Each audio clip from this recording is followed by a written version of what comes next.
ఈ సమయంలో మాతో మీరు మాట్లాడి మమ్మల్ని బలపరచండి. నీ విలువైన సమాచారాన్ని ఇచ్చి మమ్మల్ని తృప్తిపరచండి.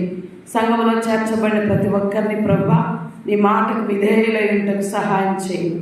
నీ దాసురాలని సులువుచాటును మరుగు చేసుకొని మీరు మాత్రమే మాట్లాడి మమ్మల్ని బలపరచమని యేసు పరిశుద్ధ నామమును బట్టి అడిగి వేడుకుంటున్నాము తండ్రి, ఆమేన్. చూద్దాము పరిశుద్ధ లేఖనములో నుండి దేవుని మాటలను ఈ సమయంలో మనము జ్ఞాపకము చేసుకుందాం. ఇర్మియా గ్రంథము 26వ అధ్యాయము 2వ వచనాన్ని మరొకసారి మనం చదువుకుందాం. యెహోవా ఆజ్ఞ ఇచ్చినదేమనగా, ఇది యెహోవా మందిరావరణము, ఆవరణములో ఆరాధించుటకై వచ్చు యూదా పట్టణస్థులందరికీ ప్రకటించుము. చాలు వాక్యాన్ని మనం చూస్తే దేవుని మందిరములోనికి మనం ఎందుకు వచ్చామమ్మా? చెప్పండి, మీరు చెప్పే మాట కరెక్టే. దేవుని మందిరములోనికి మనం ఎందుకు వచ్చాం? ఆరాధించడానికి వచ్చాం. కొంతమంది ఎందుకు వచ్చామంటే జనాభా లెక్కలోనికి వస్తాం. కొంతమంది ఎందుకు వస్తామంటే ఏదో ఆచార ప్రకారానికి, ఆచారంగా ఆరాధించడానికి, అయితే రాము ఆచారంగా వెళ్ళాలి కాబట్టి వెళ్తున్నాము అని. అయితే ఇర్మియా భక్తుడి ద్వారా దేవుడు ఏం మాట్లాడుతున్నాడంటే, వచ్చేవారు ఎలా మరి ఆరాధించాలో వాళ్ళకు ప్రకటించు. వాళ్ళు ఎందుకు వస్తున్నారో. మనం చాలాసార్లు కొన్ని మందిరాలకు వెళ్ళేటప్పుడు, ఏమ్మా మందిరానికి వెళ్ళామంటే నేను మొదటి ఆరాధన పోయానండి, నేను రెండో ఆరాధన పోయానండి, మూడో ఆరాధన పోయానండి అని చెప్తాను. మందిరానికి వస్తున్నావు, ఏ ఆరాధనకు వెళ్ళినా ఆరాధించడానికి వెళ్తున్నావా, లేకపోతే నామకార్థంగా వెళ్ళి రావడానికి వెళ్తున్నావా? ఆరాధించడం అనేది నీ మనస్సుకు సంబంధించింది, శరీరానికి సంబంధించింది కాదు. దేవుణ్ణి ఆరాధించేవారు ఎలా ఆరాధించాలో బైబిల్ గ్రంథంలో చాలాసార్లు మనం చదువుకున్నాం. అయితే ఇక్కడ దేవుని వాక్యంలో మనం చూస్తే యెహోవా మందిరములో ఆరాధించుటకై వచ్చు యూదా పట్టణస్థులందరికీ ప్రకటించు. ఆరాధించడానికి వచ్చిన వాళ్ళు ప్రకటించాలంట. ఆరాధించడానికి వచ్చిన వాళ్ళు ఏం చేయాలి? సెల్ ఫోన్ మీద మనసో, లేకపోతే పక్కన వాళ్ళ మనసో, లేకపోతే ఇంటి దగ్గర ఉన్న వాళ్ళ మీద మనసో పెట్టకూడదు, లేకపోతే పనులకు వెళ్ళే వాళ్ళ మీద మనసో పెట్టకూడదు. ఆరాధించడానికి వచ్చిన వాళ్ళు ఏమి దేవుడు మాకు ప్రకటిస్తున్నారు, ఏమి దేవుడు ఈరోజు ఏం మాట్లాడుతూ ఉన్నారు, దేవుడు ఏ రీతిగా మమ్మల్ని బలపరుస్తున్నారు, ఏ వాక్యం ద్వారా మమ్మల్ని తృప్తిపరుస్తున్నారు, ఏ వాక్యము మాకు తృప్తినిచ్చేదిగా ఉంది, దాన్ని మేము తీసుకొని ఆరోగ్యముగా మేము ఇక్కడి నుంచి తిరిగిపోవాలి, ఆ మాటలను తీసుకొని ఆశీర్వాదముగా మేము వెళ్ళాలి అనే ఆలోచన మనకు అవసరము. కానీ మనం వస్తున్నాము, కూర్చొని వెళ్ళిపోతున్నాం. మనకు ఆశీర్వాదకరంగా ఉండాలి. ఆరాధిస్తున్నామంటే ఆశీర్వాదకరంగా ఉండాలి. ఆలయానికి వచ్చామంటే ఆశీర్వాదకరంగా ఉండాలి.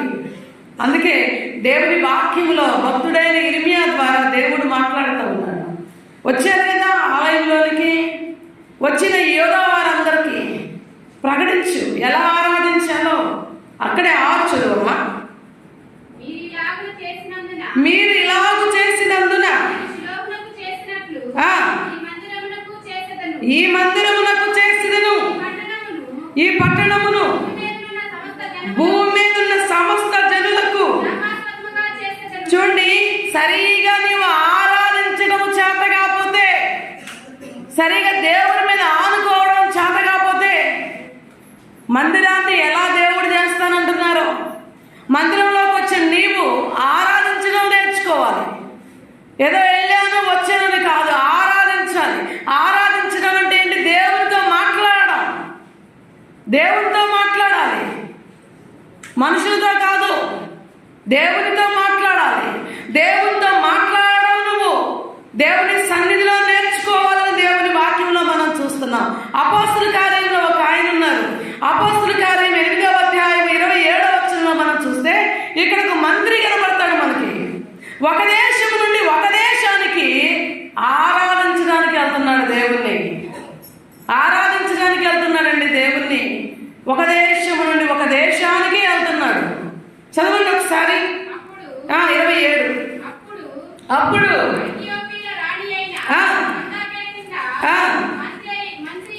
మంత్రి ఆమె ధనాగారమంతటి మీదను ఆరాధించుటకు యెరూషలేమునకు వచ్చుచుండెను. అతడు తిరిగి వెళ్ళుచు రథం మీద కూర్చుని ప్రవక్త అయిన యెషయా గ్రంథము చదువుచూ ఉండెను. చదమ్మ. ఆరాధించడానికి ఏ స్థలానికి వెళ్ళారండి? యెరూషలేముకి వెళ్ళాడు. ఆయన ఉండే దేశం మొదలుకొని అక్కడికి రథం మీద ఆరాధించడానికి వెళ్ళాడు. మనము కనీసం ఒక మైల్ దూరం ఉంటుందో ఎంత ఆలస్యంగానో వస్తామో మందిరానికి. ఆరాధించాలి అంటే నీవు మనస్సుతో ఆరాధించాలి. రథాలను తీసుకొని దాని మీద కూర్చొని మరి ఏ టైంలో వెళ్ళాడో ఒక దేశం మొదలుకొని ఒక దేశం దగ్గరికి వెళ్ళి అక్కడ యెరూషలేము దేవాలయంలోనికి వెళ్ళి ఆరాధించి మళ్ళీ ఊరకు రాలేదు. ఆయన ఎలా వస్తున్నాడు? ఏమా గ్రంథాన్ని యెషయా గ్రంథాన్ని విప్పి చదువుకుంటా వస్తున్నాడు. ఈ మధ్యలో ఆయనకు అర్థం కాని దేవుడు ఒక భక్తుడిని మరి ప్రేరేపించి నువ్వు వెళ్ళి అతనితో మాట్లాడు అని చెప్తే ఈ యొక్క భక్తుడు వచ్చి ఈ ఫిలిప్ వచ్చి అంటున్నాడు, ఏం చేస్తున్నావు? చదువుతున్నావు? నీకు అర్థమైందంటే ఆయన ఏమన్నాడు తెలుసా? ఎవరో ఒకరు నాకు త్రోవ చూపించింది, నాకు ఎలా తెలిసింది? ఎవరో ఒకరు చెప్తేనే కదా. ఏం చదువుతున్నాడండి ఆయన? చదవండి ఒకసారి 32 చదువమ్మా.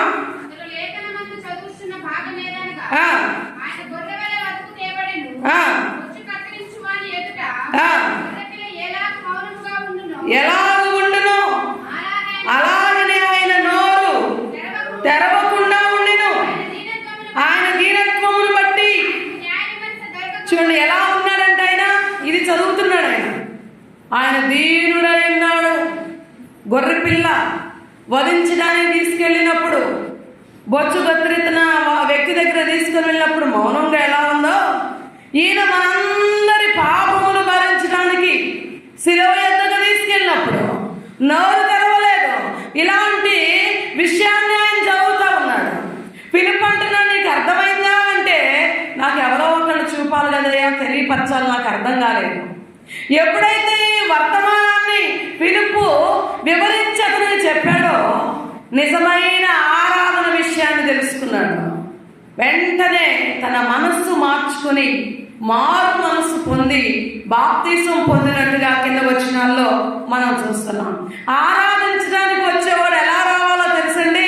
చూడండి, హెబ్రీయులకు రాసిన పత్రిక 9వ అధ్యాయం 9వ వచనాన్ని చదువుదామా?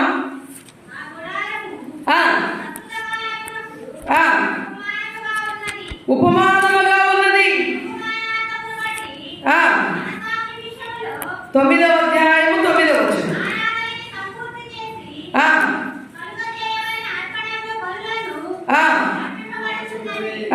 చూడు, మనస్సాక్షి విషయంలో ఆరాధించడానికి సంపూర్ణ సిద్ధి కలుగజేస్తున్నది. ఏం చేస్తా ఉందంటది? కలుగజేస్తా ఉంది సంపూర్ణ సిద్ధి. అది ఎలాగంటే చూడండి, అక్కడ వాక్యాన్ని చదివితే అర్పణలు బలులు అర్పించబడుచున్నవి. మనస్సాక్షి కలిగిన ఈ ఆరాధన ఎలా ఉండాలంటే సంపూర్ణ సిద్ధమై ఉండాలి. ఇప్పుడు నీ పేరేంటో తెలుసా? నీవు ఏ కులమైనా కావచ్చు, ధనికుడు కావచ్చు, దరిద్రుడు కావచ్చు, పేదవాడి కావచ్చు. మా ఆలయంలోకి వచ్చావంటే నీ కులం ఏమిటో తెలుసండి? ఆరాధి కులం. ఇక నీకేది లేదు. ఇక్కడ దేవుణ్ణి ఆరాధిస్తున్నావు కాబట్టి నీ కులం ఏమిటి? ఆరాధి కులం. మేము ఆరాధించడానికి వచ్చాము ఆయన్ని. ఎలాగ ఆరాధించాలి అది కూడా చెప్తున్నాడు ఇక్కడ. సంపూర్ణ సిద్ధితో రావాలి. ఏదో మందిరానికి వెళ్ళొద్దామని కాదు. ఆరాధించడానికి వచ్చినప్పుడు నీవు ఇంకేది నీ మనసులో ఆలోచన ఉండకూడదు. సంపూర్ణంగా దేవునికి నీవు ఆరాధించేవాడివిగా ఉండాలి.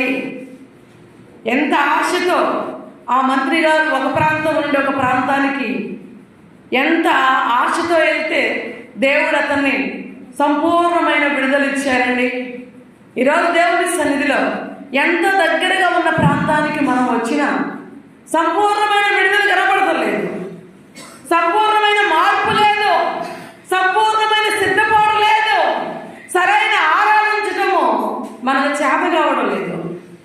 సరైన ఆరాధన దేవుని సన్నిధిలో మనం చేయాలి. ఆరాధికులుగా ఇక్కడికి వచ్చాము. ఎందుకు వచ్చావయ్యా అంటే ఏదో కూర్చొని పోదాము, ఆచార ప్రకారము ఏదో నామకార్థంగా వచ్చానని చెప్పొద్దు. అది చెప్తే దేవుని రాజ్యంలో నీకు ప్రవేశం లేదు. నీవు ఎందుకు వచ్చావంటే నేను దేవుణ్ణి ఆరాధించడానికి వచ్చాను. నేను ఆరాధకుడిని, నేను ఆరాధికురాలని. ఆయన ఆరాధించడానికి వచ్చాను, ఆయన గణపరచడానికి వచ్చాను, ఆయన నామాన్ని ఊరేగించడానికి వచ్చాను, ఆయన మహిమపరచడానికి వచ్చాను. కేవలము ఆయన తృప్తిపరచడానికి ఈ స్థలానికి నేను వచ్చాను అని నువ్వు ఎప్పుడైతే అలాంటి మనస్సుతో ఇక్కడ కూర్చుంటావో అప్పుడు ఆశీర్వాదాన్ని నువ్వు తీసుకొని పోతావు. దేవుణ్ణి ఆరాధిస్తే ఆ తృప్తి ఆనందమే వేరు. ఆరాధన ఎప్పుడైపోయిద్దా, ఎప్పుడైపోదామా, ఎప్పుడైపోయిద్దా, ఎప్పుడు ముగిస్తారా అని మనసు కాదండి. ఇంకా నేను ఏమి నేర్చుకోవాలి, ఇంకా నేను పాటల ద్వారా ఆరాధించాలి, బల్లారాధన ద్వారా ఆరాధించాలి, వాక్యం ద్వారా ఆరాధించాలి, ఆయన ఎలాగ నేను ఆరాధించాలి, ఎలాగ ఆరాధించాలి అని సంపూర్ణమైన ఆరాధన మనం నేర్చుకోవాలి.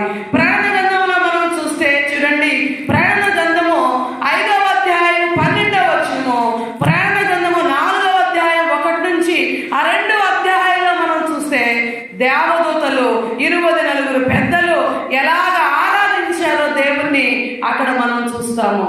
చదువు 5:12 చదువు. వారు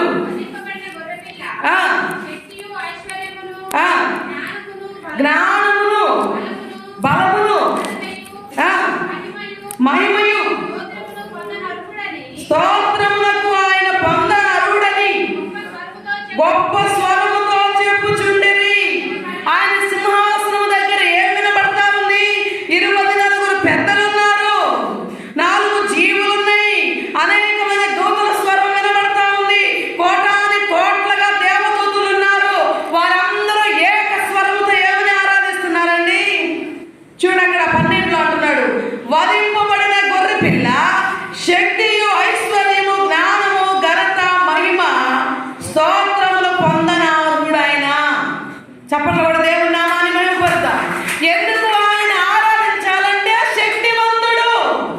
ఎందుకు ఆయన ఆరాధించాలి అంటే ఆయన గొప్ప ఐశ్వర్యవంతుడు, జ్ఞానము కలిగిన వాడని దేవదూతలు ఎరిగారు, 4 జీవులు ఎరిగారు, పెద్దలు ఎరిగారు.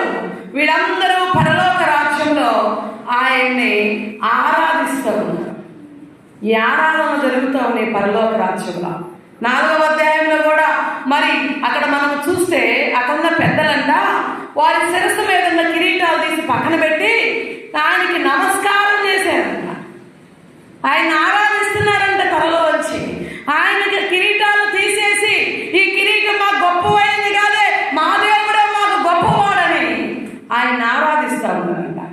ఈరోజు మనం ఆరాధించాలంటే చాలా మందికి కొన్ని యుగాలు అడ్డం వస్తూ ఉంటాయి, కొన్ని యుగాలు అడ్డం వస్తూ ఉంటాయి. చేతులు ఎత్తాలంటే నేనేంది ఎవరొస్తున్న చేయతడమేందని కొంతమందికి, మోకరిల్లాలంటే కొంతమంది నేను మోకాళ్ళ మీద ఉండేదని కొంతమందికి, నేను తెల్ల వస్త్రాలు వేసుకోవడం ఏంటి అని కొంతమందికి, అనేక మందికి అనేక రకాలుగా యుగో అడ్డం వస్తూ ఉంటుంది. దానివల్ల మనం ఆరాధించము. కానీ ఈ యొక్క 24 పెద్దలు పరలోక రాజ్యంలో వారి కిరీటాలను పక్కన పెట్టేసి ఆయన నమస్కారం చేస్తున్నారని దేవుని వాక్యంలో మనం చూస్తూ ఉన్నాం. అలాంటి ఆరాధన చేస్తూ ఉన్నారు. ఎందుకంటే ఆయన మరి స్తోత్రార్హుడు, పూజనీయుడు, జ్ఞానవంతుడు, ఐశ్వర్యవంతుడు, మరి దేవుళ్ళు అనబడిన వారందరిలో కూడా గొప్పవాడు అని వారందరూ ఎరిగి దూతల సమూహం అంతా కూడా ఆయన ఆరాధిస్తున్నారని మనం చూస్తూ ఉన్నాం. మనం ఇంకా చదివితే యెషయా గ్రంథంలో 6వ అధ్యాయంలో మనం చదివితే 6వ అధ్యాయము 3వ వచనంలో చదవండి ఒకసారి. యెషయా గ్రంథము ఎలా ఆరాధిస్తున్నారండి? ఆయన స్తోత్రార్హుడు, జ్ఞానవంతుడు, ఐశ్వర్యవంతుడు, ఇంత శక్తి సంపన్నుడు. ఆయన ఈ దూతలు ఎరిగి ఆయన ఎలా ఆరాధిస్తున్నారంట? పరిశుద్ధుడు పరిశుద్ధుడు పరిశుద్ధుడని గాన ప్రతిగానాలు ఎలా చేస్తున్నారు? వాళ్ళు గొంతెత్తి వాళ్ళు అలాంటి ఆరాధన చేస్తూ ఉన్నారు. ఒక్కొక్క దూతల రెక్కలతో ఎగురుకుంటూ, రెక్కలతో ఆరాధిస్తూ వారు ఆనందంగా ప్రభువుని మహిమపరుస్తున్నారు. ఈయనే పరిశుద్ధుడు, ఈయనే గొప్పవాడు, ఈయన పూజనీయుడు, ఈయన స్తోత్రార్హుడు, ఈయన ఐశ్వర్యవంతుడు, ఈయన జ్ఞానవంతుడు అని దూతలన్నీ కూడా దేవుణ్ణి ఆరాధిస్తున్నాయండి. దేవుడు ఎందుకు అంత చక్కని మాటలు గ్రంథంలో ప్రవక్తల ద్వారా తెలియపరిచారంటే, ఆరాధించేవాడు ఎలాగ ఆరాధించాలో ఆరాధికుడు అయిపోవాలి. ఆరాధికుడు అయిపోవాలి. నీ పేరు ఇప్పుడు ఫలానా పేరు కాదు, ఆరాధికుడివి. ఆలయంలోకి వచ్చావు అంటే ఎందుకు వస్తున్నావంటే, ఎవరైనా వచ్చి ఆడుకం వెళ్తున్నావు అంటే మేము దేవుణ్ణి ఆరాధించడానికి. దేవుణ్ణి ఎలా ఆరాధించాలి?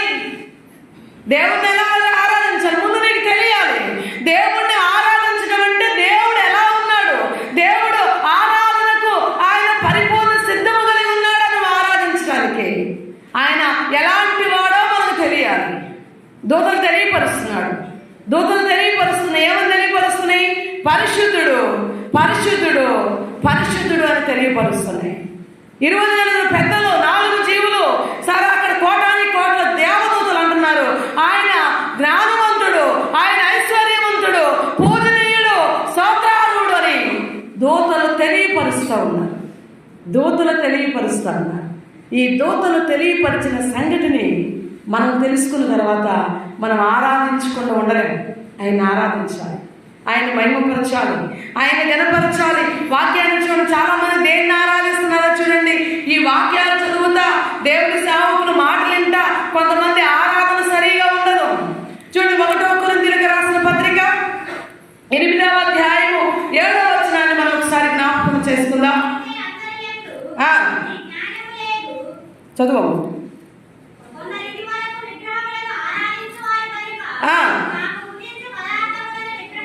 దేన్ని ఆరాధిస్తున్నారంట కొందరు? ఎందుకు ఆరాధిస్తున్నారు? ఎందుకు ఆరాధిస్తున్నారంటే ఆరాధికుడుగా ఉండలేకపోతున్నారు. ఆరాధికులుగా ఉండలేకపోతున్నారు. ఇంకో దాని నువ్వు ఆరాధిస్తున్నావంటే ఈ ఆరాధన, నువ్వు చేసే ఆరాధన, ఆ ఆరాధికుడు ఎంత గొప్పవాడో నీకు తెలియటం లేదు. నీవు తెలిస్తే ఇంకో దాన్ని నువ్వు ఆరాధించను. కొందరు అంట ఏం చేస్తున్నారు? కొందరు ఉందమ్మా మాట, కొందరు విగ్రహారాధన చేస్తున్నారు, దాన్ని ఆరాధిస్తున్నారు. వారికి తెలియదు ఆయన స్తోత్రార్హుడని తెలియదు, ఆయన పూజార్హుడని తెలియదు, ఆయన ఐశ్వర్యవంతుడని తెలియదు. ఒకవేళ తెలిసిన మనసు సంపూర్ణంగా అంగీకరించడం లేదు. చాలామంది తెలుసు ఇక్కడ దేవుడు గొప్పవాడని, దేవుడు చూస్తున్నాడని తెలుసు, ఆ మాట అంతవరకు తెలుసు. కానీ నిజముగా ఆయన చూస్తున్నాడమ్మో, నేనేదన్నా చేస్తే ఆయన ఉగ్రతకి నేను బలైపోతానని భయం లేదు. తాత్కాలిక నా దేవుడు ఏం చేయలే, ప్రేమ కలిగిన వాడు కదా అని ఎన్నో తప్పిదములు చేసుకుంటా వెళ్తున్నారు. చూస్తారు. ఆయన ఒకరోజు ఆయన దెబ్బ కొడితే నువ్వు పైకి లెగవలేవు, నీ వల్ల కాదు. ఏ డాక్టర్ దగ్గరికి వెళ్ళినా నీ రోగం కుదరదు. ఎక్కడికి వెళ్ళినా మన సరైన స్థితి మనకు కలగదు. ఎందుకంటే ఆరాధించడానికి వచ్చేటప్పుడు ఆయన ఎలాగ ఉన్నాడో, ఆయన ఎలాంటి వాడో తెలుసుకోవాలి. నువ్వు ఎలాగ ఆరాధించాలో తెలుసుకోవాలి. నామకార్థంగా వచ్చిపోవడం దేవునికి ఇష్టం ఉండదు.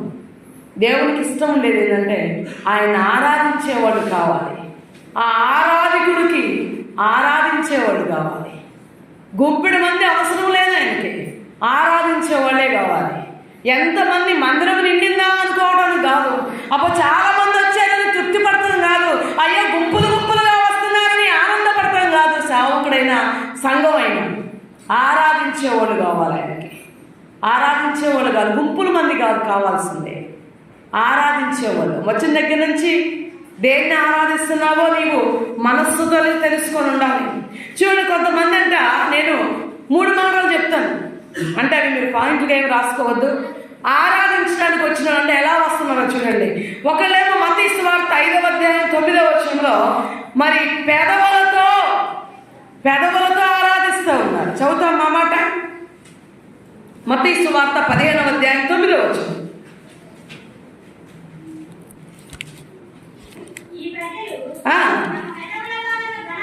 ఈ ప్రజలు తమ పెదవులతో నన్ను ఘనపరచుదురు గాని హృదయం ఎలా ఉందంట? దేవునికి దూరంగా ఉంది. ఈ దూరంగా ఉన్నవాడు ఆరాధన చేస్తే ఎలా ఉందంటే వ్యర్థమైన ఆరాధన. కింద వచనంలో మనం చూస్తున్నాం, నన్ను వ్యర్థముగా వీరు ఆరాధించుచున్నారు పెదవులతో. కూర్చున్న వాళ్ళం మనం ఒకసారి ప్రశ్న వేసుకుందాం. ఆరాధించడానికి ఆరాధికుడుగా వచ్చావు ఈరోజు, నువ్వు ఆరాధికుడుగా దేవుడిని ఆరాధించడానికి వచ్చాను అని చెప్పాను. కానీ దేవుడు మనల్ని ప్రశ్న అడుగుతున్నాడు, నువ్వు పెదవులతో నన్ను ఆరాధిస్తున్నావా, మనస్సుతో ఆరాధిస్తున్నావా? కొంతమంది అంటే అక్కడ అంటాడు, ఈ ప్రజలు తమ పెదవులతో నన్ను ఘనపరచుచున్నారు. వాళ్ళు చేసే ఆరాధన ఎలాంటిదంట? వ్యర్థమైందే. వ్యర్థమైన ఆరాధన ఎవరు చేయమాకండి, అది నీకు ఉపయోగం ఉండదు. పెదవులంటే ఏంటి తెలుసా? ఎక్కడి నుంచి దేవానికి స్తోత్రమయ్యా, నీకు స్తోత్రమయ్యా అంటారు. బయటికి వెళ్తే నోటికి బూతి మాటలు.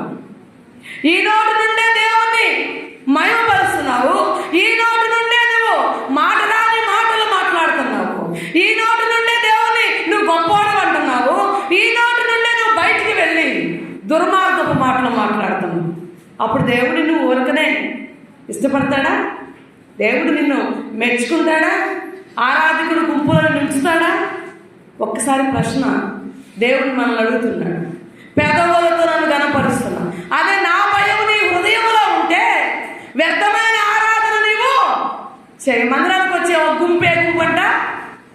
ఏమ్మా చెప్పండి, వ్యర్థమైన ఆరాధన చేసే గుంపు. ఈ వ్యర్థమైన ఆరాధన చేసే గుంపు ఏంటి తెలుసా? ఇక్కడ బాగానే ఉంటారు, బయటికి వెళ్తే చూడాడు వాళ్ళ పనులు. బయటికి మందిరానికి వస్తే చాలా నెమ్మదిగా ఉంటారు, బయటికి వెళ్తే నోరు తెరిస్తే భయంకరమైన బూతులు, హృదయం అంతా పాపము, వ్యర్థమైన ఆరాధన చేయడానికి వస్తున్నారంట. ఇలాంటి వాళ్ళ ఆరాధన ఆయనకి ఇష్టం లేదు. రెండో గుంపు వచ్చిందట. చూడండి, రెండో గుంపు ఏ గుంపు మనం చూద్దాం. దేవుని వాక్యంలో కొలస్సీలకు రాసిన పత్రిక 2వ అధ్యాయము 23వ వచనాన్ని కూడా మనం జ్ఞాపకం చేసుకుందాం.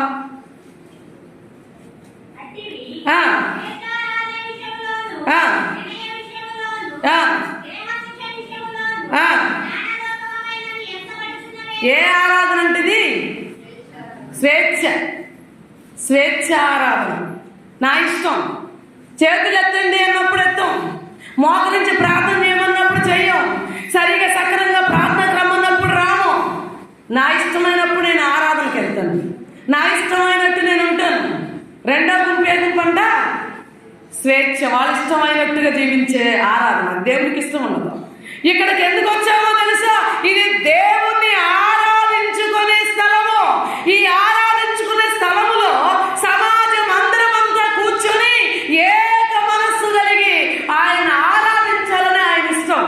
అంతేగాని నా ఇష్టం వచ్చినప్పుడు వస్తాను, నా ఇష్టం వచ్చినప్పుడు నేను ఆరాధిస్తాను, నా ఇష్టం వచ్చినప్పుడు వాక్యం చెప్పేటప్పుడు పాట పాడేటప్పుడు నా ఇష్టం వచ్చినప్పుడు నేను చేస్తాను, ఇది కాదండి.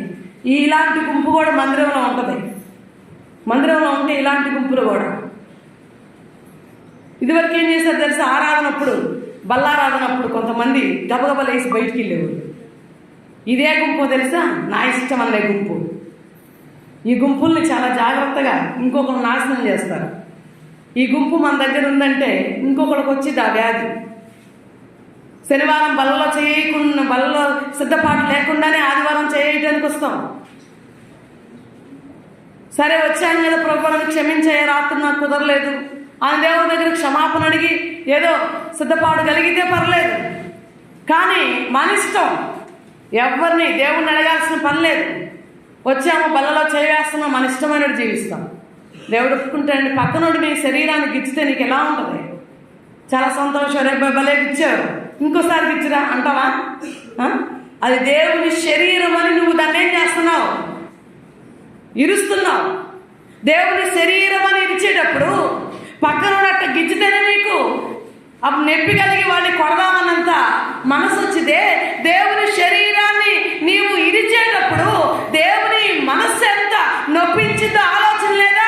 సిద్ధపాటు లేకుండానే అమాంతంగా వచ్చి దేవుని శరీరాన్ని పట్టుకుంటున్నాం. సిద్ధపాటు లేకుండానే అమాంతంగా వచ్చి దేవుని రక్తాన్ని తాగుతూ ఉన్నాం. సిద్ధపాటు కావాలి. స్వేచ్ఛార్పణ రాగలిగి. రాలేని వాళ్ళు కాళ్ళనెప్పుడు కళ్ళు లేని వాళ్ళ గురించి కాదు వాక్యం. వాళ్ళ ఇంటి దగ్గర ఉన్న మంచంలో కూర్చున్నా కానీ నేను శనివారం మంచంలో అయినా కూర్చొని సిద్ధపడతాను ఉంటారు. కొంతమంది వాళ్ళు విస్తారమైన పనులు పెట్టుకొని ఆ పనుల్లో లీనమైపోతారు. సిద్ధపాటు ఉండదు వాళ్ళకి. సిద్ధపాటు ఉండదు. అదరా బదరా రావడం, అదరా బదరా బల్ల చేయటం, వెళ్ళిపోవడం. ఇది నీ కుటుంబానికి, సంఘానికి ఆశీర్వాదకరము కాదని దేవుని వాక్యం సెలవిస్తాము. మూడో గుంపు చూడండి, అక్కడే కొలస్సీలకు రాసిన పత్రిక, కొలస్సీలకు రాసిన పత్రిక 2:18 చదువమ్మా. ఇదే గుంపు.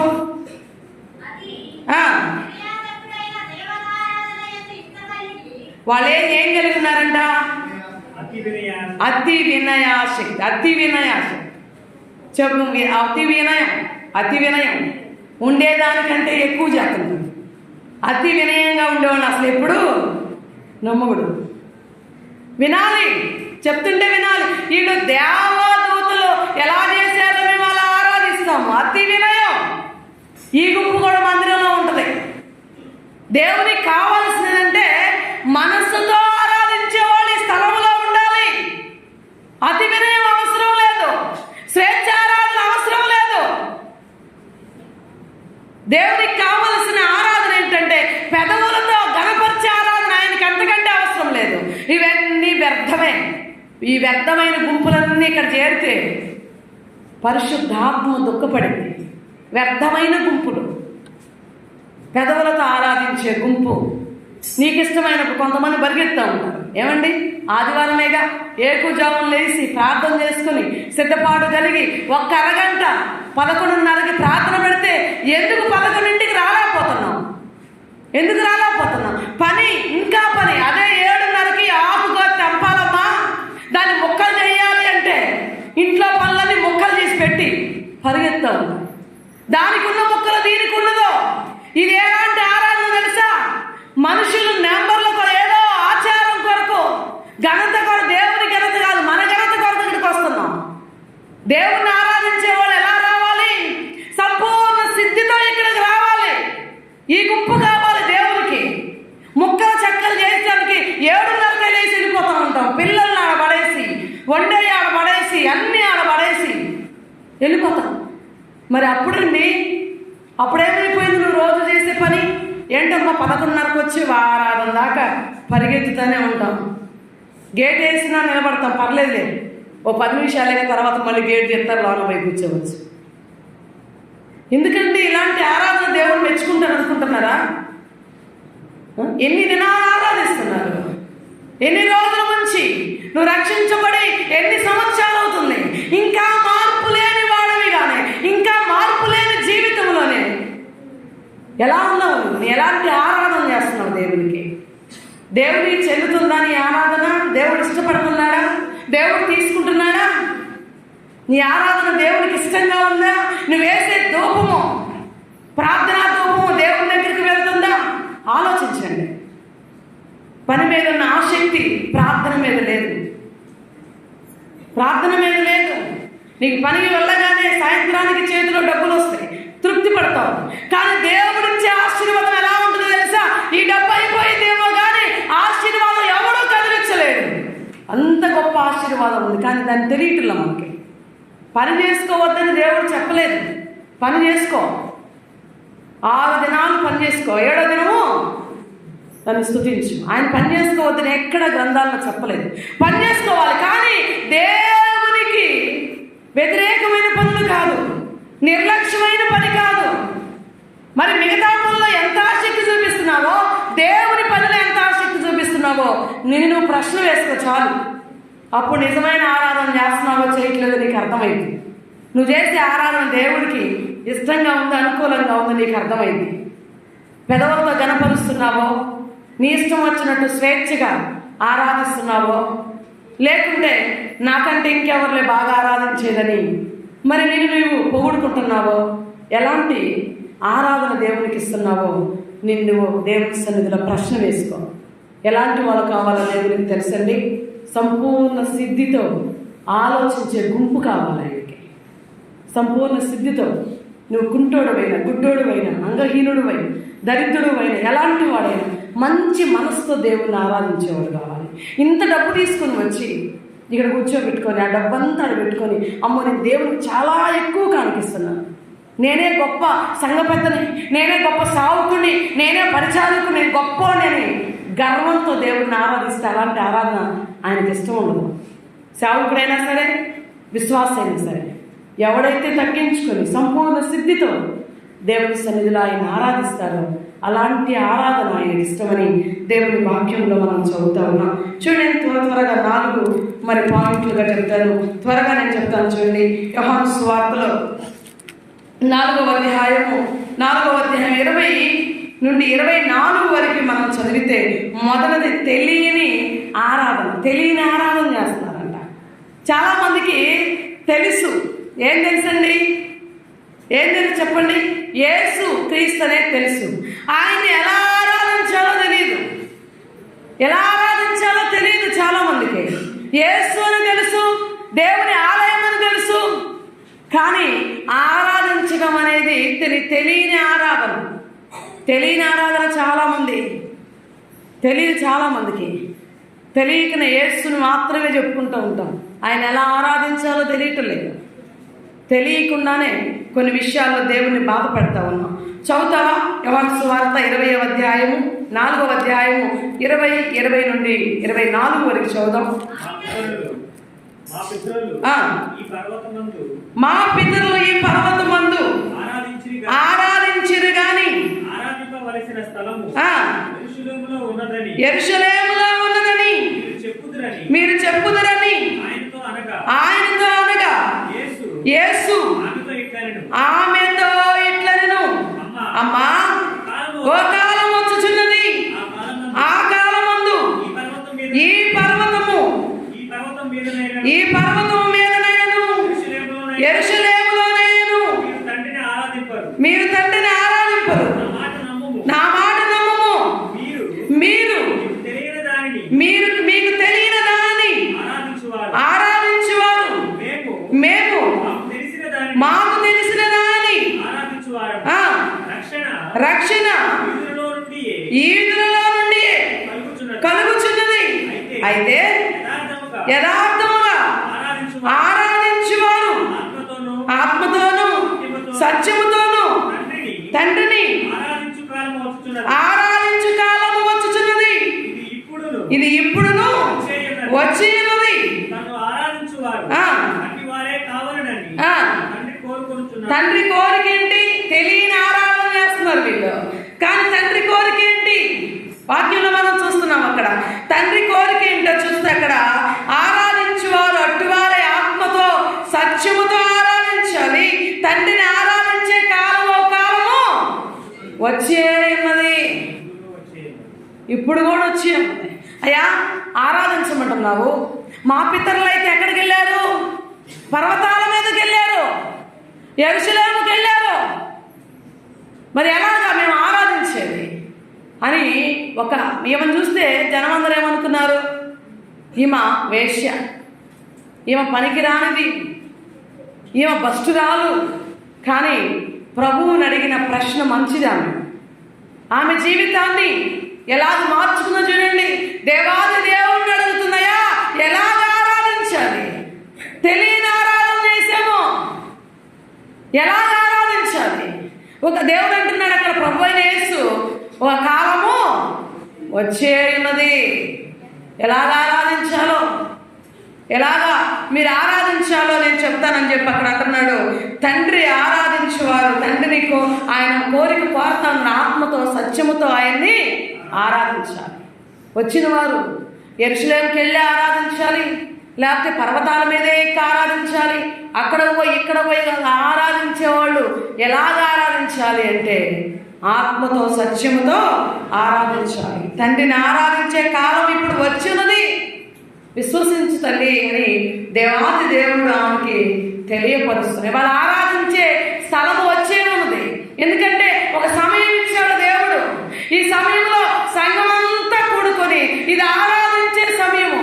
ఈ ఆరాధించే సమయంలో నిన్నటి వరకు పని చేసుకున్నావు, పరుగులెత్తావు. ఏంటమ్మా లేటుగా వచ్చే రాత్రి 8 అయింది టైం ఉంటమ్మా, ఆకు పోయొచ్చేలేదు 7 అయిందమ్మా, 7 అయిందమ్మా అని చెప్తారు. అదే ప్రార్థన అంతసేపు పెడితే ఊరుకుంటారండి. ఎన్ని అంటారో, ఇంటి దగ్గర ఎక్కడ పని అక్కడే వేసాను, ఇంకా వాక్ వెళ్ళలేదు, ఇంకా పిల్లలకు వండి పెట్టలేదు, ఇంట్లో ఏమంటారు అని భయం. అదే పొద్దు నుంచి సాయంత్రం దాకా చర్చిలో ఉపవాస ప్రార్థన పెట్టించునే కుదురుగా ఎవరన్నా కూర్చుంటారా? ఎవరన్నా కుదురు కూర్చుంటారా? ఎన్ని ఆలోచనలు, ఎంతమందికి భయపడాలి. నీవు ముందులో ఎంత దేవుడికి సమాధానంగా ఉంటావా? నీ మనస్సులో అలసడి. చూడండి, ఆరాధించు కాలం వచ్చింది. దాన్ని ఎలా ఆరాధించాలో తెలుసుకో. తండ్రిని ఎలా ఆరాధించాలో తెలుసుకోమని దేవాది దేవుడు దేవుని వాక్యం ద్వారా మనకు తెలియపరుస్తుంది. అక్కడ 22 చదువు, 4:22 ఏమంటున్నాడు అక్కడ? చూడు, మీరు మీకు తెలియని దానిని ఆరాధించువారు. ఏమంట? దేన్ని ఆరాధిస్తున్నాము? తెలియని దానిని ఆరాధిస్తున్నాం. చాలా మంది తెలియని దాన్ని ఆరాధిస్తూ ఉన్నారు. యేసుని చాలామంది, యేసుక్రీస్తు అంటే నాకు చాలా ఇష్టం అండి, మంత్రం అంటే చాలా ఇష్టం అండి, అంతవరకే. కానీ ఆరాధించాలి. ఎలాగ ఆరాధించాలి? ఆయన హృదయంలో చేర్చుకోవటం, ఆయన మాటలు వినడం, ఆయన తండ్రి ఏ ఆజ్ఞలు పంపించారో ఆ తండ్రి చిత్త ప్రకారం చేయటం, ఇవన్నీ మనకు తెలియదు. యేసుక్రీస్తుని దేవుని బిడ్డని బాప్తిసం తీసుకున్నాను, తెలియని ఆరాధన చేస్తున్నాం. పేరు మాత్రమే చెప్పుకుంటున్నాం.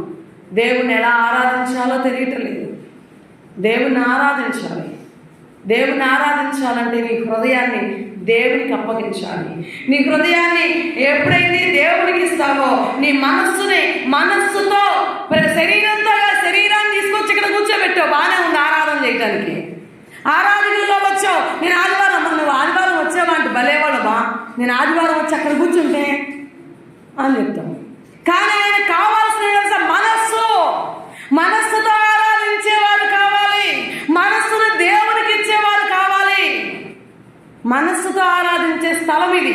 ఈ స్థలము దేవుని మనస్సు, నీ మనస్సు కలిసి ఆరాధించటమే నిజమైన ఆరాధన మనం అందరము చేయాలి. ఆయన మహిమపరచాలి. పురాణ గ్రంథంలో మనం చదివితే మరి 5వ అధ్యాయం 5వ వచనం ఒకసారి చదువు. ఆ పెద్దలలో ఒకడు, చూడండి, పెద్దలలో ఒకడు లేచి ఏం చెప్తున్నాడో తెలుసా? దావీదుకు చిగురై యోధా గోత్రపు సింహము 7 ముద్రలు తీసి ఆ ముద్రలు విప్పుటకై, ఆ గ్రంథమును విప్పుటకై. చూడండి, ఎందుకు ఆరాధించాలి? నీకెందుకు తెలియడం లేదు? తెలిసి ఆరాధించు. తెలియని దాన్ని కాదు. యేసు అంటే మనస్సుతో ఆరాధిస్తే ఆయన ఒక గ్రంథం ఆయనకి ఇవ్వబడింది. ఆ గ్రంథము ఆయన విప్పుటకు జయము పొందినవాడు. ఇంకా తర్వాత 6 కూడా మనం చదివితే 6 కూడా అక్కడ అంటున్నాడు, 4 జీవులు పెద్దల మధ్య వధించబడినట్టు గొర్రె పిల్ల నిలిచి చూచి తిని, ఆ గొర్రె పిల్లకి 7 కొమ్ములు 7 కనులుండెను. ఆ కనులు భూమి అంతటిని పంపబడతా ఉంది. దేవుని ఆత్మ ఇన్ని విజయాలు ఆయన పొందుకొని వచ్చాడు. మరి ఆరాధించడంలో నీకు ఎందుకు తెలియడం లేదు? తెలియని ఆరాధన, పేరు వరకు ఆగిపోతున్నావు. ఆయన ఇన్ని గొప్ప అద్భుతాలు చేశాడని, ఇంతగా ఆయన చేయగలడని నువ్వెందుకు ఎరగలేకపోతున్నావని దేవుని వాక్యంలో మనం చూస్తున్నాం. తెలియని ఆరాధన. చాలామంది మందిరానికి వెళ్తున్నాం, యేసు ప్రభు అంతవరకే తెలుసు. నేను చాలామందిని అడుగుతాను, అమ్మ ఈరోజు ఏం వాక్యం చెప్పారు? ఏమనమ్మా, నాకు ఏమో తెలియలేదమ్మా. ఏం తెలియదు. తెలియని ఆరాధనకు వచ్చావు, నీకు తెలియదు. కానీ మందిరానికి వచ్చావని పేరుతో మాత్రం వచ్చావు. వచ్చిన తర్వాత నేను చాలాసార్లు చెప్తాను, మనస్సు పెట్టు.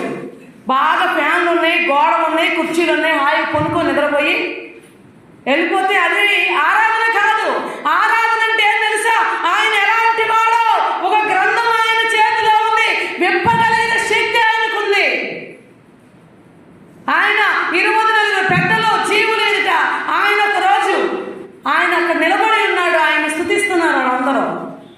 మరి ఇవన్నీ తెలుసుకోవాలి నువ్వు. ఆయనకి కొన్ని అధికారాలు ఇవ్వబడ్డాయి. నువ్వు భూమి మీద ఏది అడుగుతావో అది ఆయన విప్పి నీకు కావలసినవన్నీ స్వస్థతలు, అద్భుతాలు, ఆశ్చర్యాలు, మరి ఇంకా ఆశీర్వాదాలు, అనేకమైన కార్యాలు దేవుడు నీ పక్షాన చేయుటకు ఆయన సమర్థత కలిగిన వాడు. ఈ అధికారాలన్నీ ఆయనకు ఉన్నాయి. ఇవి నువ్వు తెలుసుకోవాలి. ఏం వాక్యం చెప్పారంటే ఏమో ఏందో చెప్పారు, వచ్చేసాం, అయిపోయింది ఆరాధన. అయిపోయిందండి ఆరాధన. ఈరోజు ఏం చెప్పారు? కొంచెమైనా వినగలిగిన మనసు ఇక్కడ పెట్టి ఇంకొకరు చెప్పగలిగినప్పుడే నువ్వు తెలిసిన ఆరాధన చేసావని దేవుని మహిమపరచగలవు. లేదో వెళ్ళాను వచ్చాను అని ఉంటే తెలియని ఆరాధనలో ఉంటున్నావు నువ్వు. అది జ్ఞాపకం చేసుకో. రెండవ మాటను మనం జ్ఞాపకం చేసుకునే 4వ అధ్యాయము 23వ వచనం కూడా మనం చదువుదాం. ఇలాంటి ఆరాధన చేయాలి త్వరగా. యోహాను సువార్త 4:23 చూడండి. అయితే యథార్థముగా ఆరాధించువారు ఆత్మతోను సత్యముతోను. ఎలాంటి వాళ్ళు ఆరాధించేవాళ్ళు? యథార్థం. మనం కూడా చాలాసార్లు ఏదైనా పని చేస్తున్నాం అంటే అందులో యథార్థత కావాలి. యథార్థత లేకుండా డమ్మీ మాటలు, డమ్మీ పని చేయకూడదు. ఆరాధించేవాడు ఎలా ఉండాలంట? యథార్థమైన మనస్సుతో. చాలామంది చిన్నపిల్లలు చూడండి ఆరాధించేటప్పుడు నేను అరుస్తానేమని చాలామంది పిల్లలు ఒక్కని తెలిసి ఒక్కని మోతుంటారు. నేను చూసాను అనుకోండి, గవ్వక్కడి మూసేస్తాడు. నేను ప్రార్థనలో ఉన్నాను అనుకోండి, ఇక పక్కనోడికి ఇచ్చుకోను, పక్కనోడికి గిల్లను, వాడిని కొట్టడం ఈయన్ని కొట్టడం, చాలా గందరగోళం. వాళ్ళకి తెలియదు. పెద్దలు కూడా చాలామంది ఉన్నారు ఆరాధనలో అటు ఇటు తిరిగేవాళ్ళు. యథార్థముగా ఆరాధిస్తుంటే నీ పక్కన 1000 మంది కూలినా, ఎలాంటి శబ్దాలు జరిగినా నువ్వు యథార్థంగా ఉంటే నీకు అవన్నీ పట్టవు. అలాంటి ఆరాధన చేయాలి దేవుని సన్నిధికి వచ్చిన తర్వాత. ఎంతమంది ముచ్చట్లు చెప్పినా నీ చెవికి ఎక్కేది ఏంటంటే వాళ్ళ మాటలు కాదు, దేవుని మాటలు నీ యొక్క చెవిలోనికి వెళ్ళాలి, నీ హృదయంలోనికి వెళ్ళాలి. చూడండి, అక్కడ వాక్యాన్ని చూస్తే 2వ అధ్యాయం లోకాసు వార్త 2వ అధ్యాయం 11వ వచనంలో అక్కడ వాళ్ళు జ్ఞానులు వచ్చారు, వాళ్ళు తీసుకొచ్చి అక్కడ చూడండి వాళ్ళు కొంతమంది అమ్మడిస్తున్నారు. ఏ రోజు వాళ్ళ ఎక్కడ యేసు ప్రభు పుట్టారో మాకు వచ్చి కనుక్కోండి అనే వార్త విని వాళ్ళు వెళ్ళారు.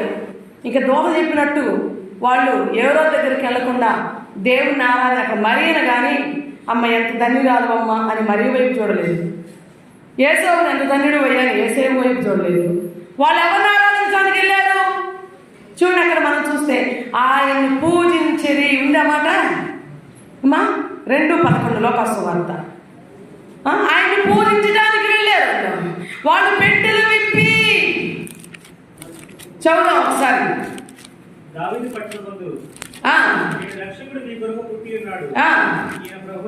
2వ అధ్యాయము లోకాసు వార్త 2వ అధ్యాయము 11వ వచనం. 2వ మత్తయి సువార్త ఉన్నాము. మత్తయి సువార్త క్షమించండి. చూడండి, వారు ఆ నక్షత్రమును చూచి అత్యానందభరితులై ఆ శిశువును చూచి సాగిలపడి ఏం చేశారండి? పూజించిరి. హల్లెలూయా. వాళ్ళ యొక్క గురి ఏంటంటే యేసును మేము చూడాలి, ఆ బాలుని మేము చూడాలి. ఆయన లోక రక్షకుడు అంట, అద్భుతాలు చేయగలిగిన వాడంట, ఇశ్రాయేలుని అనేకులు రక్షించుటకు ఆయన పంపబడ్డాడంట. కాబట్టి ఆయన మేము చూడాలి. అక్కడికి వెళ్ళి ఏం చేశారు? వాళ్ళు పెట్టెలు విప్పి, ఆ మాట కూడా ఉందా? పెట్టెలు విప్పి. పెట్టెలు అంటే ఏంటి? మనస్సు. వాళ్ళు యథార్థమైన మనసుతో ఆయన దగ్గరికి వచ్చారు. ఇవాళ మందిరానికి వస్తున్నాం, నోరెప్పో పక్కన పాడతా, నేను ఆ దగ్గర కొంచెం పాడగానే ఆహా మూతి స్టెక్కర్ వేసినట్టే, పెబ్బకలు వేస్తున్నట్టే గట్టిగా పెట్టుకుని ఉంటావు మూతి, నీది సొమ్మంతా పోయినట్టుగా. మందిరానికి ఎందుకు వస్తున్నావో అర్థం కాదు. ఓ పాట పాడవు, ఒక వాక్యం చదవు, ఓ ప్రార్థనలో ఉండవు, ఏం చేస్తున్నావో మందిరంలో తెలియదు. చూడండి, వీళ్ళు వచ్చిన ఆలోచన ఏంటి, వీళ్ళు వచ్చిన గురి ఏంటంటే మేము యేసుని చూడాలి, యేసుని చూడాలి. చూశారు, వాళ్ళ పెట్టెలు విప్పారు. చూడండి, అక్కడ ఆయన్ని ఆరాధిస్తూ ఉన్నారు. ఇంకా మనం చదివితే యెహోషువ గ్రంథంలో చదవాల్సిన పని లేదు, కానీ 30 మంది బయలుదేరారు కానానికి. ఆ ప్రాంతానికి వెళ్ళి వేలు చూడమని కొంతమందిని పంపించారు. పోయి చూసిరండి అసలు ఆ ప్రాంతం ఎలా ఉందో మనం బయలుదేరదాము, పోయి చూసిరండి అని చెప్తే అక్కడికి 12 మంది వెళ్ళారు. 12 మంది వెళ్ళి చూసి ఏదో చెప్పారు. కానీ తర్వాత 30 లక్షల మంది వెళ్ళారు కానాను బయలుదేరేది. కానాను బయలుదేరినప్పుడు అందరూ పిట్టలు రాలిపోయినట్టు అడవిలోనే అరణ్యంలో రాలిపోయారండి. ఇద్దరు మాత్రమే కానాను చేరారు. వాళ్ళ పేర్లను మనకి తెలుసు. ఎట్లాగా ఎలా వెళ్ళారు వాళ్ళు? దేవుడు ఏమంటున్నాడు, నిండు మనస్సు కలిగిన వారు. ఏ మనస్సు? దేవుణ్ణి ఆరాధించే విషయంలో నిండు మనస్సు కలిగిన వారు, దేవుణ్ణి విశ్వసించే విషయంలో నిండు మనస్సు కలిగిన వారు, దేవుణ్ణి కొనియాడడంలో నిండు మనస్సు కలిగిన వారు, యథార్థమైన మనస్సు కలిగిన వారు వాళ్ళు. అందుకే వాళ్ళు కానాను చేరగలిగారు.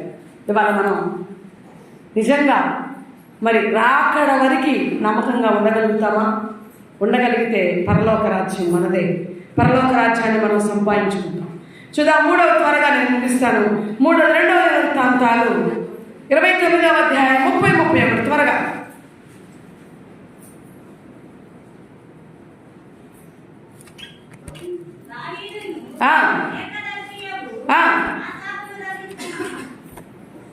రెండవ వృత్తాంతాలు 29-30 చదువు. దావీదును దీర్ఘదర్శియు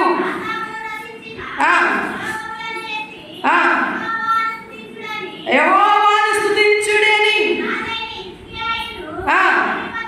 అక్కడ చివరి మాట చూడండి, సంతోషముతో స్తోత్రములు పాడి తలలో వంచి ఆరాధన చేసిరి. ఒకటి తెలియని ఆరాధన చేశారు, రెండవది యథార్థమైన మనసుతో ఆరాధన చేయాలి, మూడవది తలలో వంచడం అంటే ఏం తెలుసా? గర్వపు మనస్సును తీసి పక్కన పెట్టేసి సంతోషంతో దేవుణ్ణి ఏం చేయాలి? మనము ఆరాధించాలి. ఇదంతా వివరించే అంత టైం లేదు. ఆరాధించాలి సంతోషంతో. 31 కూడా ఉంటుంది దేవాలయం. ఆయన ఎలా ఆరాధించాలో ఇరిమియా అంటాడు, అయ్యా ఈ మెడలు వంచని ప్రజలు ఉన్నారు, ఈ ప్రజలు మెడలు వంచటం లేదు. ఈమె ఎంత చెప్పినా వీళ్ళు తిరుగుబాటు చేస్తూనే ఉన్నారు, మెడలు వంచటం లేదయ్యా అని ఇరిమియా దేవునితో మాట్లాడతాడు. అందుకే అంటాడు, మెడలు వంచని ప్రజలకి, లోబడని ప్రజలకి శ్రమ కలిగింది. ఆయన్ని ఎలాగ ఆరాధించాలో తెలుసుకోవాలి. ఏమంటే గర్వపు మనసుతో ఆరాధిస్తే మన ఆరాధన దేవుని సన్నిధానానికి వెళ్ళదు, మన ఆరాధన దేవుని సన్నిధికి వెళ్ళదు. మనం ఆరాధిస్తున్నామంటే, నోరు తెరిచి పాట పాడామంటే, ప్రార్థన చేసామంటే దేవుని దగ్గరికి వెళ్ళిపోవాలి. మన ధూపం దేవుని రాజ్యానికి వెళ్ళాలి. చేసే ప్రార్థన ప్రభువా నీకు వందనాలయ్యా, స్తోత్రాలయ్యా, ఆమేన్ అని చెప్పి చేస్తూ ఉంటారు. ఈ ప్రార్థన దేవుడు వింటున్నాడా వింటలేదా? ఏ అహంకార మనసుతో నువ్వు దేవుణ్ణి ఆరాధిస్తుంటే అహంకార మనసుతో చేసే ప్రార్థన దేవునికి అంగీకారంగా ఉండదు. ఇద్దరంతా లోకస్ వార్తలు మనం చదువుతాం. ఇద్దరంతా దేవుని అడగని పరిచయుడు సుంకరి. పరిచయుడు ఏమంటాడు తెలుసా? నేను వారానికి 2 మార్లు ఉపవాసం ఉన్నాను, నేను అంత కానుక ఇచ్చాను, దశం భాగాలు ఇచ్చాను, అట్ట చేశాను, నాకంటే ఇంకెవరైనా చేశాడా?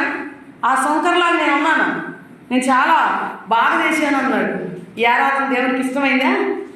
సుంకరేమని ప్రార్థన చేశారండి, అయ్యా నీ ముందు నిలబడటానికి కూడా అర్హత లేని వాడిని అని తగ్గించుకున్న వాడి ఆరాధన, తగ్గించుకున్న వాడి విన్నపము దేవుడు ఆలకించాడు. ఎవడైతే మనసులో గర్వించాడో అది పరలోక రాజ్యం వెళ్ళదు. నాకంటే పొలం ఉంది, నాకు 2 మగపిల్లలు ఉన్నారు, నాకేం దిగులండి, నాకు భర్త ఉన్నాడు, ఆస్తి ఉంది, నాకేందండి. చాలామంది గర్విస్తూ ఉంటారు. రేపు ఏం జరిగిద్దో తెలియదు. ఒక ఆయన ఉన్నాడు బైబిల్లో, లోకాసు వార్తలోనే, నా ప్రాణమా ఇంకేం పర్వాలేదు, చాలా సంపాదించాను, కోట్లలో, ఒక్కొక్క కొట్లలో ఇంతంత నింపి పెట్టాను, తిను త్రాగు సుఖించు అని పట్టు పరుపుల మీద బొరలాడుతూ ఉన్నాడు. చూడండి, ఆ రాత్రి దేవుడు అతని ప్రాణాన్ని తీసుకుంటే దేవుడు మాట్లాడుతున్నాడు, వరే ఎరువాడా, ఇవన్నీ నువ్వు సంపాదించి వచ్చావు, నేను ఇవ్వకుండా అనుకుంటున్నావు నువ్వు, కానీ నీలో ఒకటి ఉందని, అది నాది, ఈ రాత్రి నేను దాన్ని తీసేస్తాను. ఇక దేని చెప్తావు నువ్వు తిను త్రాగని. చాలామంది విర్రవీరుతుంటారు, నేను మగవాడిని కదా, నేను చాలా సంపాదించాను కదా, నేను చాలా గొప్పవాడిని కదా, మంచి ఉద్యోగం చేస్తున్నాను కదా. చూడండి, మనం ఏ పార్టీ వాళ్ళమో మనం జ్ఞాపకం చేసుకోవాలి. 4వదిగా మనం చూస్తే చూడండి, అక్కడ వాక్యంలో ఫిలిప్పీలకు రాసిన పత్రిక 3వ అధ్యాయం 3వ వచనం, ముగిస్తాను ఒక మాట చెప్పి.